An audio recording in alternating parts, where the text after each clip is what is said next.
Kristina. I blog at aireffect.com, and I also have a YouTube channel showing off my daily style as Kristina Suko. And today I'm going to talk to you about my style evolution. So, growing up, I was not super into fashion. Actually, I didn't really care at all. I loved to dress up on Sundays, and I loved to dress up in costumes, but I didn't really care about everyday looks until I was probably about 21 or 22.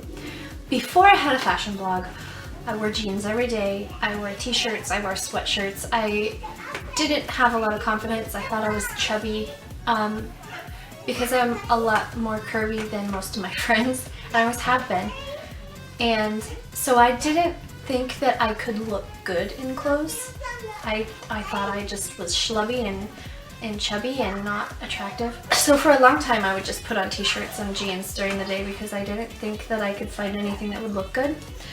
And there aren't very many photos of me before I had a blog because I didn't like the way I looked, and I didn't like my body. And I was in really good shape. Like, I was about 50 pounds lighter than I am now, and I thought I was fat. So I didn't have a good view of my body and myself. And then I found fashion blogs, and this is really where it changed. I got really inspired by what I wore in Selective Potential. Selective Potential I found back when she had just lost a bunch of weight, and she had just kind of started getting more into fashion blogging, and that really inspired me because I had just lost a bunch of weight, and I thought, well, I can do this too, you know? Why not? Why can't I wear dresses if I want to? And just be different, you know? Because I was really afraid of being different. I was really afraid of standing out. I was afraid people would look at me and be like, why are you in a costume? Or, why do you think you're so special? You know, I just thought people would look at me and think it was fake, when really I had always wanted to look pretty and wear dresses, but I just didn't have the confidence, and I didn't know how to start. So right after I found Selective Potential and what I wore, I challenged myself to dress in skirts or dresses for a week in the middle of winter just to see if it could be done. Because that was kind of where I was like, I hate wearing jeans and I want to wear skirts. Can I do this in the worst, like, grossest, mushy, rainy weather that we get here in Washington? So I challenged myself to do that for a week and see if it could be done, see if it was comfortable, see if it was still warm enough. And I got through the week, and I just thought, why stop here? Why not just keep going until I get tired of wearing skirts? Which never happened. And sometime after that, I think probably a month or two after that, I started to put my outfits on my blog, and that really started my fashion blogging. Before that, it was just like I had a year where I was just writing down my thoughts, and it was kind of like a journal, and I can't actually find that anymore because I have it all privatized. But anyway, that was the start of my evolution from jeans and t-shirts to the style that I love today and the style that I wear today.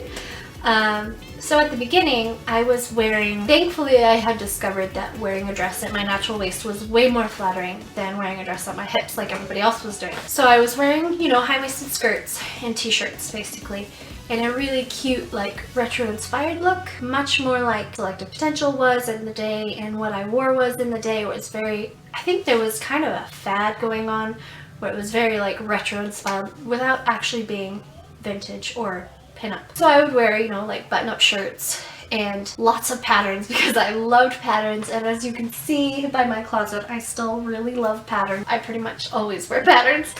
But it wasn't very vintage, and it definitely wasn't pinup or retro housewife or anything like that. It was just kind of retro inspired, but very modern, almost businesswoman, kind of like secretary look. And I really had to be practical because I was working as a barista at the time, and like when you're serving coffee, you have to wear stuff that you can wash, stuff that you can move in, stuff that you could, because I was working at a drive-up stand, you had to be able to like hand people their coffee and not flash them. So I had to be pretty practical in what I wore. So it was a lot of like t-shirts and cute skirts, but nothing vintage. I didn't even know about vintage at the time. I knew I loved the 50s, but I didn't know anything about the 50s or how to dress like the 50s.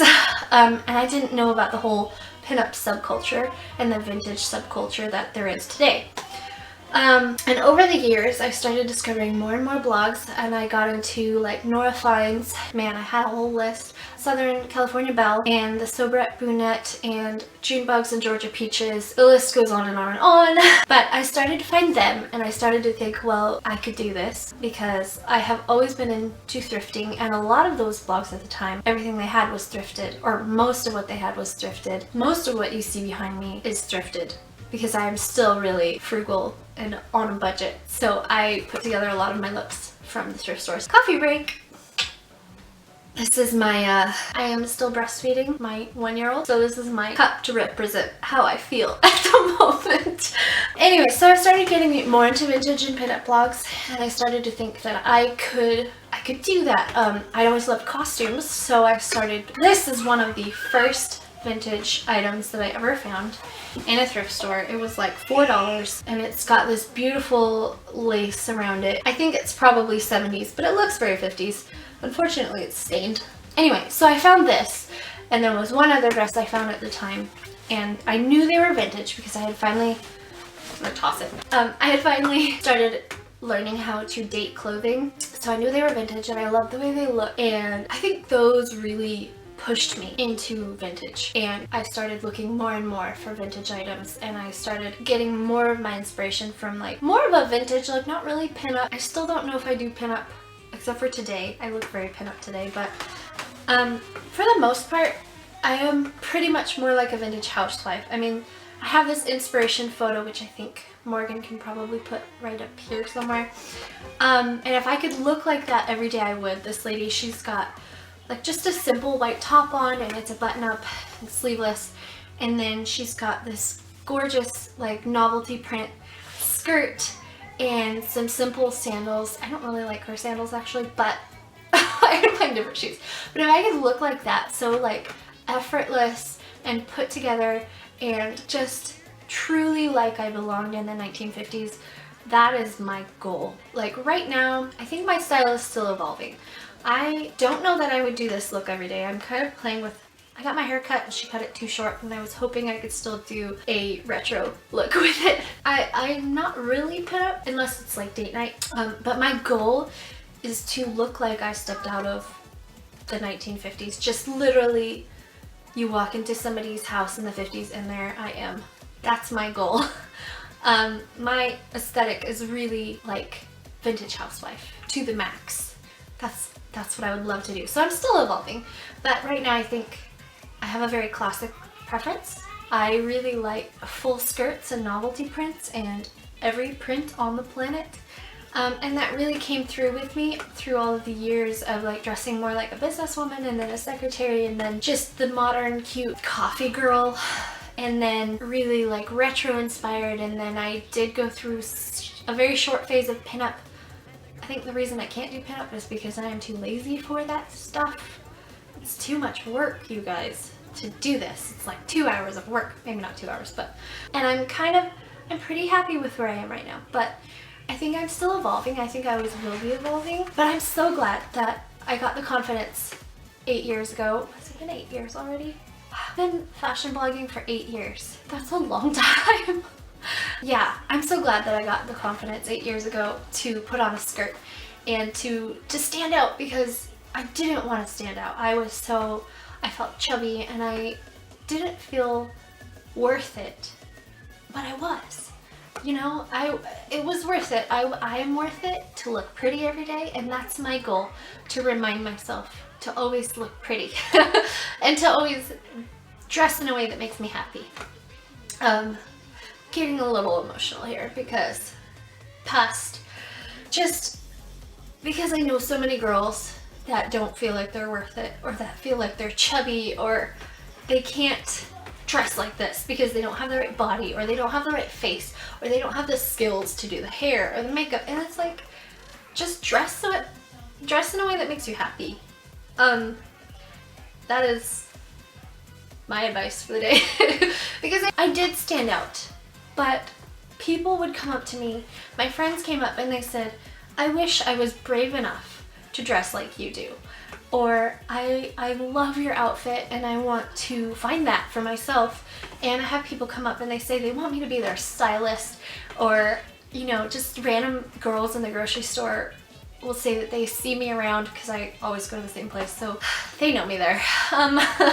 But they just say that I've really inspired them, and that's my goal, to inspire the girls that were like me and who felt like they could only wear jeans and t-shirts because they weren't good enough, or they were too chubby, or they were not pretty enough, or they weren't the cool friend, and they didn't want to stand out because they were afraid people would think they were fake.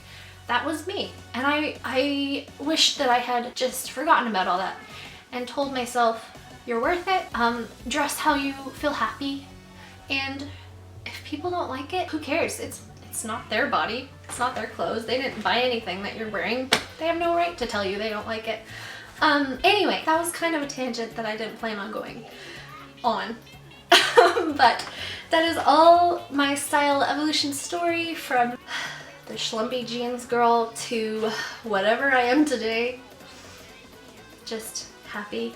1950s housewife, I think, would be what I am. I hope that you enjoyed my story. I hope that it inspires you, and I hope that you just realize that you should dress the way that makes you happy because you are worth it. Thank you, Miss Semi-Sweet, for having me on your channel and letting me ramble and ramble and ramble. I hope you all have a beautiful day, and come find me. If you like this video, don't forget to check out my other style evolution videos and other retro recipes on my channel. Click one of the links below and it will lead you to something magical.